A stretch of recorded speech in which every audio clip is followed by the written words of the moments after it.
नमस्कार दोस्तों, आज इस वीडियो में मैं आपको एक कहानी सुनाने जा रहा हूं।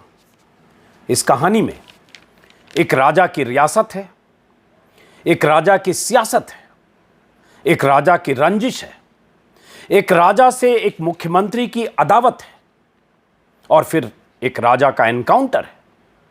और उस एनकाउंटर के 35 साल बाद उस राजा के परिवार को मिला इंसाफ है। 35 साल बाद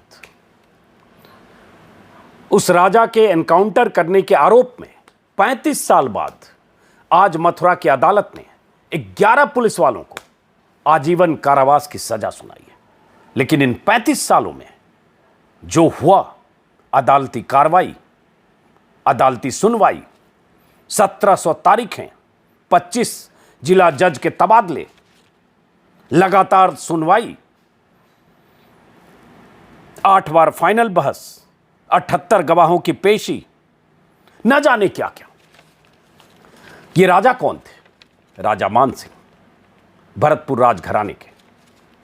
एनकाउंटर कब हुआ था? 1985 में। मुख्यमंत्री कौन थे? उस वक्त के मुख्यमंत्री राजस्थान के शिवचरण माथुर। क्या पूरा मामला है और कैसे इंसाफ मिला और क्यों एनकाउंटर हुआ? ऐसा क्या हुआ कि पुलिस वालों ने एक राजा को फर्जी एनकाउंटर में मार दिया? वो मामूली आदमी नहीं थे। उस दौर में राज परिवारों की हनक हुआ करती थी। उस हनक वाले राजा को एनकाउंटर में मारा गया जो कई बार निर्दलीय चुनाव जीत चुके थे। लगातार चुनाव दर चुनाव 7 बार जीते, कोई उन्हें हरा नहीं सका। न इंदिरा की लहर में हारे, न जनता पार्टी की लहर में हारे, हर बार जीतते रहे। इलाके में धाक थी, लोग इज्जत करते थे, उनकी बात मानते थे, उन्हें राजा साहब बुलाते थे। लेकिन उस राजा साहब को कुछ पुलिस वालों ने मिलकर क्यों एनकाउंटर में मार दिया? पूरी कहानी सुनाने के लिए आपको फ्लैशबैक में चलना होगा और मैं चाहता हूं कि यह कहानी आप सुनिए, क्योंकि इस कहानी के कई पहलू हैं। एक राजा का टकराव है, एक राजा की महत्वाकांक्षा है, एक राजा की मुख्यमंत्री से अदावत है जिसका जिक्र मैंने शुरू में किया,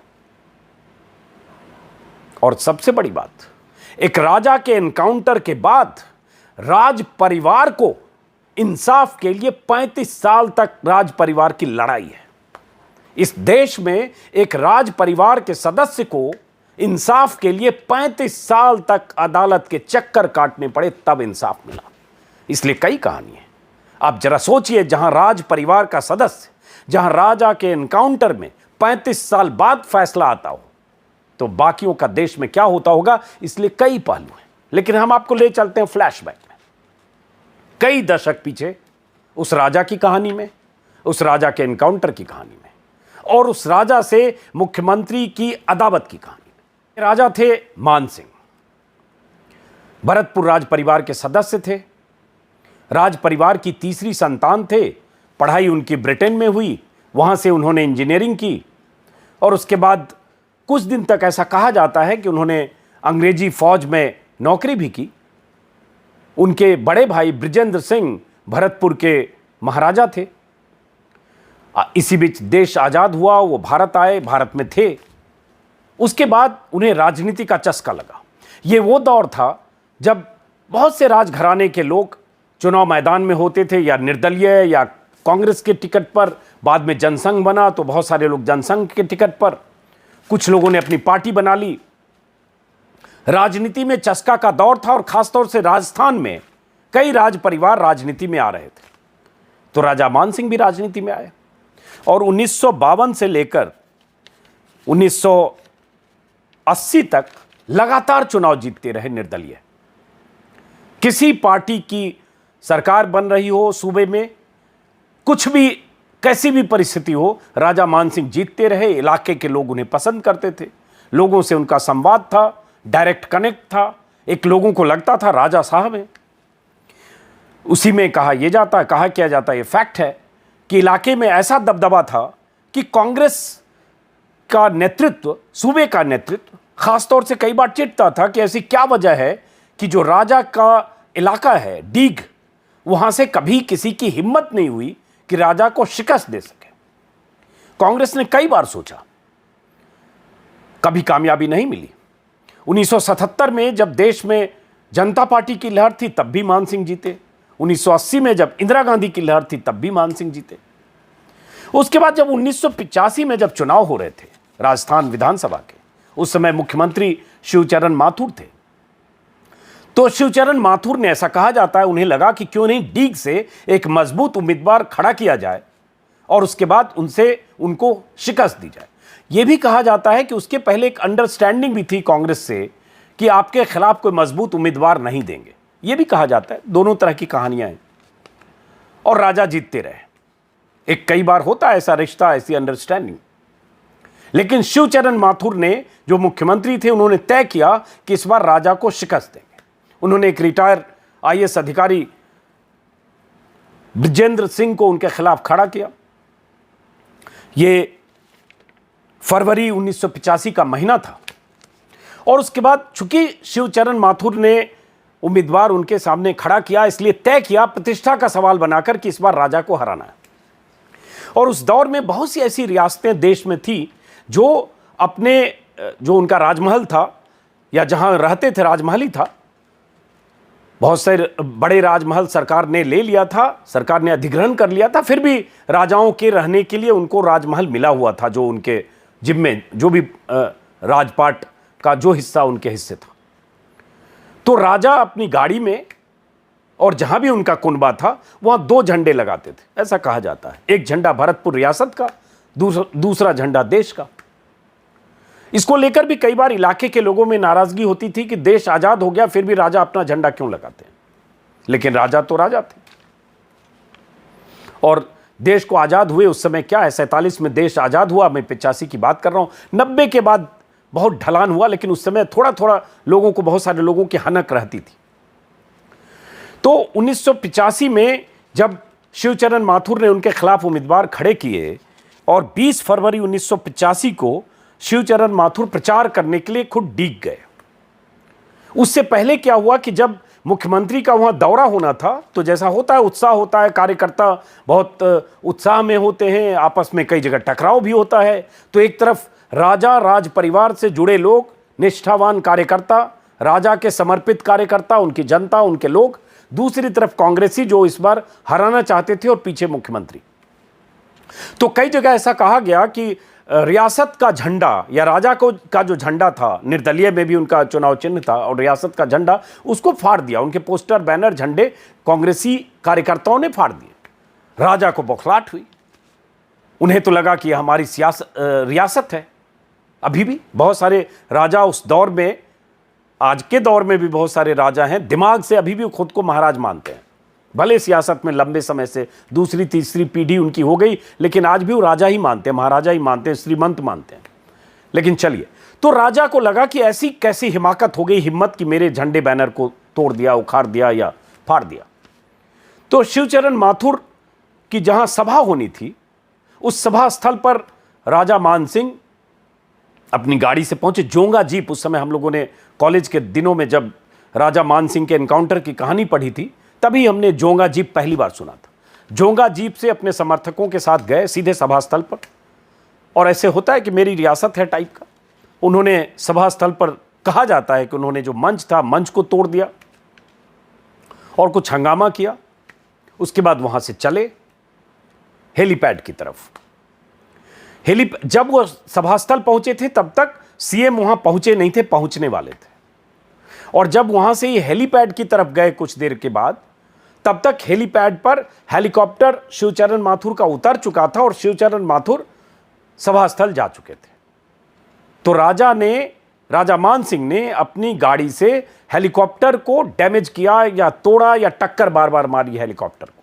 तो एक तरह से कह सकते हैं कि उनका भी ये अतिरेक था। ये तरीका सही किसी भी सूरत में नहीं है। मुख्यमंत्री की सभा है, मुख्यमंत्री का हेलीकॉप्टर है, किसी भी तरह से ये गलत था। लेकिन उन्होंने किया, बार बार टक्कर मारी हेलीकॉप्टर को, हेलीकॉप्टर डैमेज हुआ।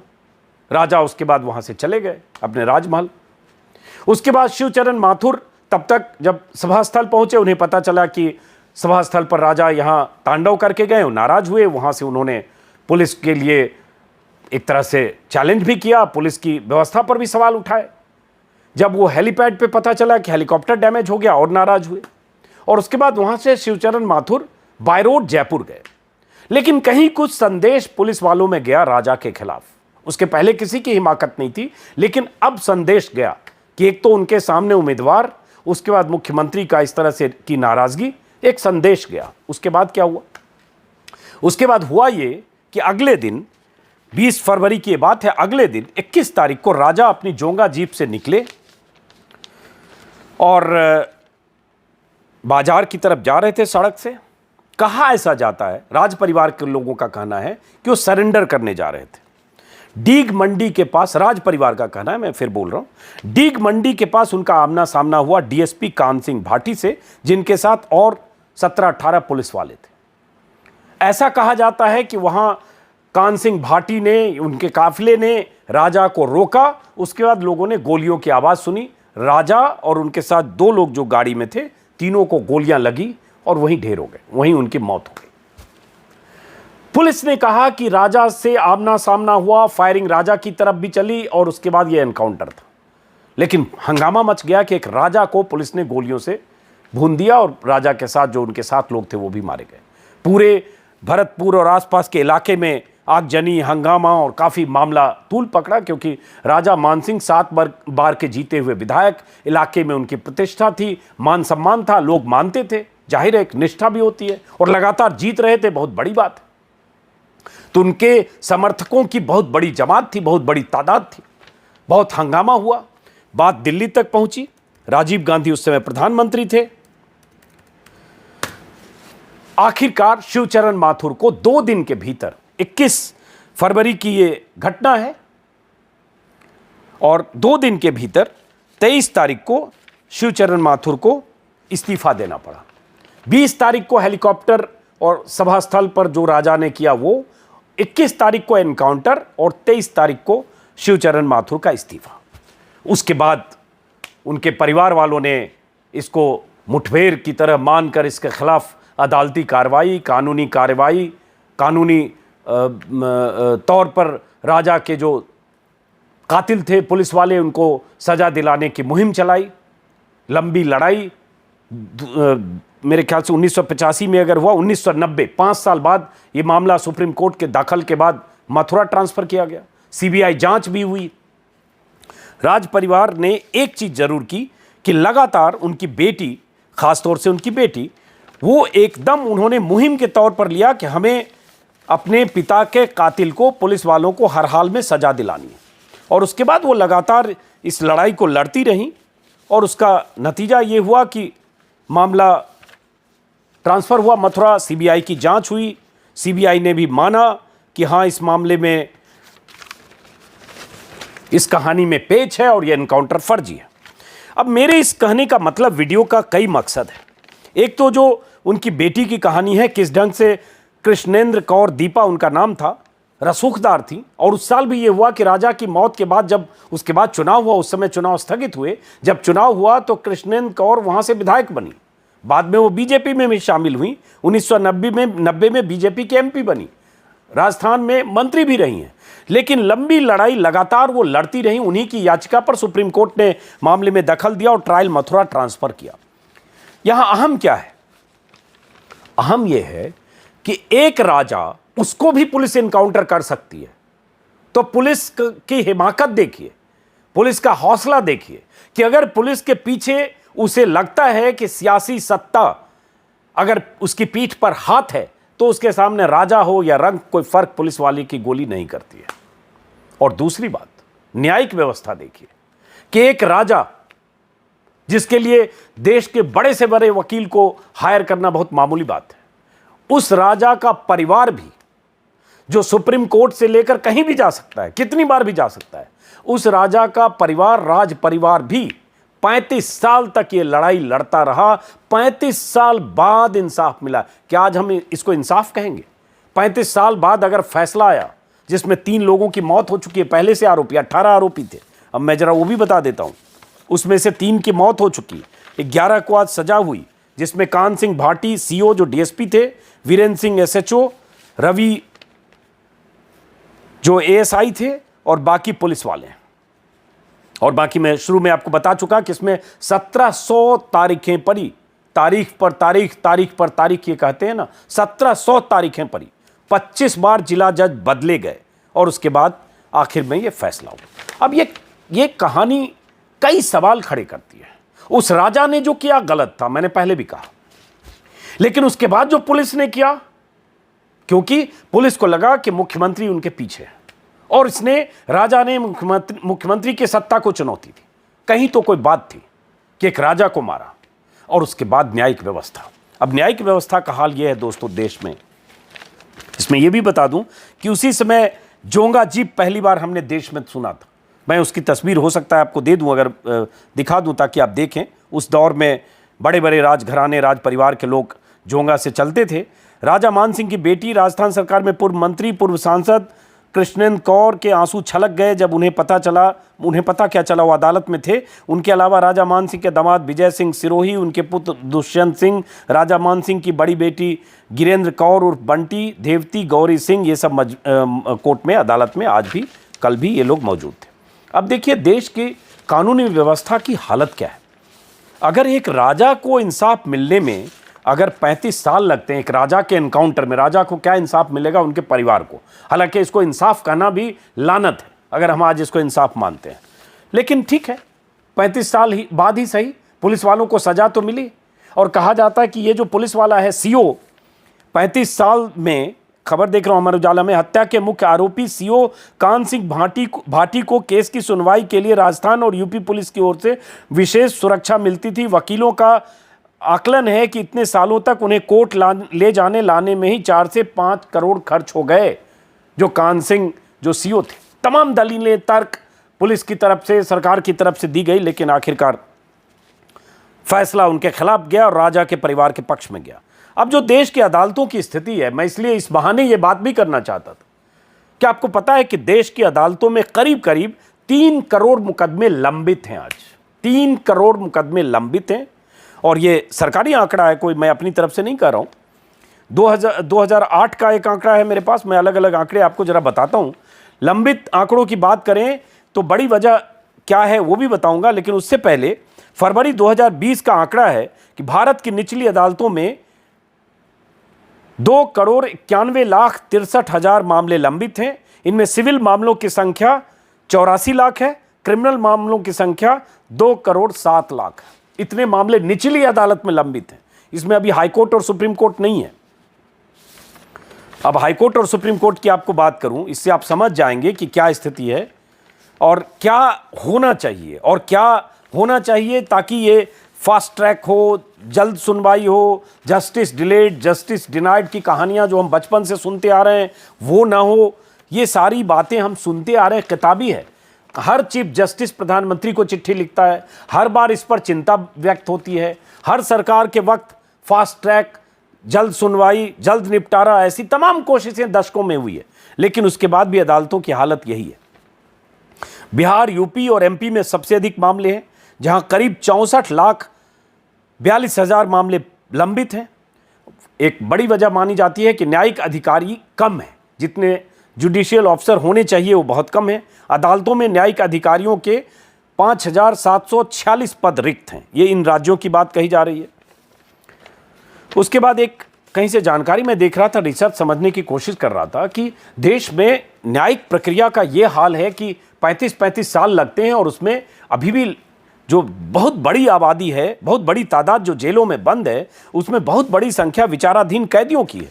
एक आंकड़ा देख रहा हूं, जेलों में 67% से ज्यादा विचाराधीन कैदी हैं। 67% अंडर ट्रायल हैं, ये जेलों में बंद हैं और उनको न वकील मिल पाते हैं, न तारीख पर अदालतों में अपने मुकदमे की पैरवी कर पाते हैं। जेल में सड़ते रहते हैं। छोटे से मामले में जिसमें सजा ही 1-2 साल हो सकती है, उसमें भी लंबा अरसा जेल में उनका बीतता है। ऐसी बहुत सारी कहानियां हम छिटपुट देखते रहते हैं।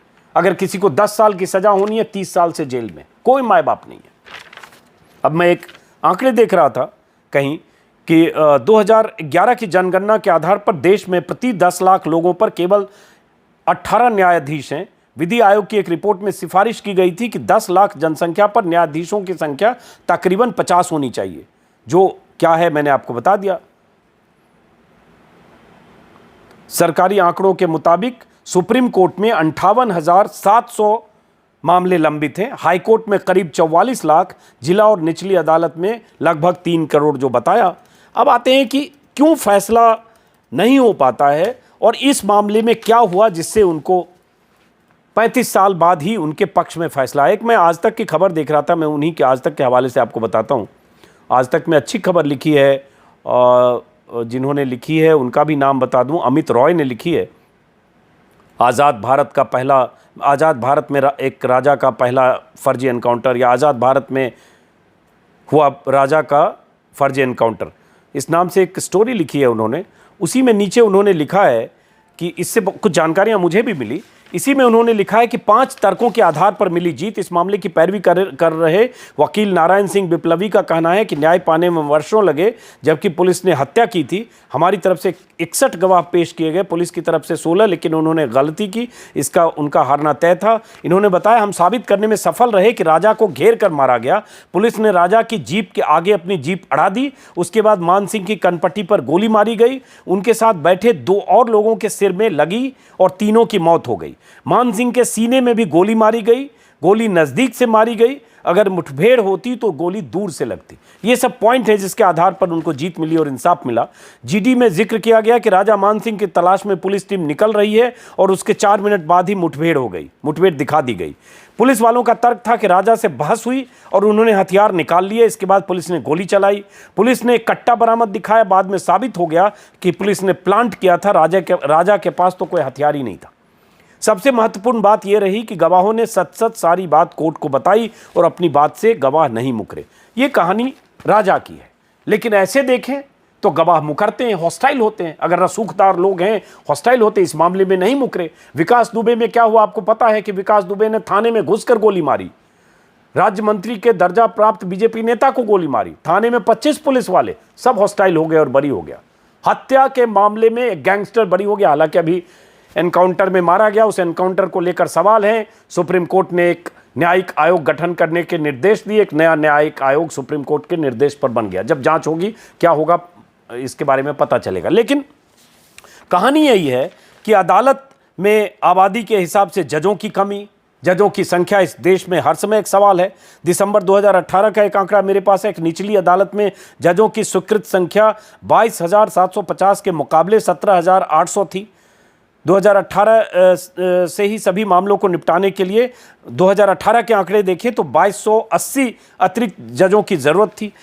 ये भी आंकड़े कम हैं। अगर विधि आयोग की रिपोर्ट देखें तो ऐसे ही एक चौथाई के बराबर है जो हमारी आबादी के हिसाब से प्रति 10 लाख पर जितने जजों की जरूरत होनी चाहिए वो। लेकिन जितनी वैकेंसी है, जितने पद सृजित हैं, वो पद भी खाली हैं। और उसके अलावा दुनिया भर की जो न्यायिक प्रक्रिया में विलंब है, पुलिस का तरीका है, पुलिस की तरफ से चार्जशीट होने में विलंब है, उसको लेकर कई बार पैमाने बनाए गए, या पुलिस की जांच रिपोर्ट को लेकर सवाल है, गवाहों का हॉस्टाइल हो जाना है, रसूखदार लोगों की तरफ से बार बार तारीख लेना है, अदालतों का रसूखदार लोगों के वकील की तरफ से जो दलीलें दी जाती है उसके हिसाब से तारीख और मुकदमे की मियाद टलती है। बहुत सारी वजह हैं, जिसमें एक बड़ी वजह अदालतों में जजों की कमी और गरीब लोगों के पास न्यायिक प्रक्रिया के तहत इंसाफ पाने के लिए उनके पास संसाधन, वकील और उनकी बात कहीं पहुंचे, इसकी कमी। फिलहाल इसका मकसद यही था कि एक राजा को अगर 35 साल में इंसाफ इस देश में मिल सकता है, अगर उसको इंसाफ आप मानते हैं तो, मैं तो नहीं मानता, अब मानना भी नहीं चाहिए। 35 साल कम नहीं होते, तीसरी पीढ़ी आ जाती है 35 साल। तो फिर गरीबों का इस देश में क्या हो रहा होगा। इस वीडियो को यही खत्म करते हैं दोस्तों, फिर मुलाकात होगी। हर सुबह जैसे मैं 10 बजे एक वीडियो करता हूं जिसमें अखबारों के साथ मैं रिव्यू करता हूं, समीक्षा करता हूं, कुछ अपनी बताता हूं, कुछ अखबारों की बताता हूं। तो हर सुबह 10 बजे आपसे मुलाकात होती है। आपने अगर मेरा वीडियो सब्सक्राइब नहीं किया है तो सब्सक्राइब करेंगे, मुझे अच्छा लगेगा, मेरी बात दूर तक पहुंचेगी। नमस्कार।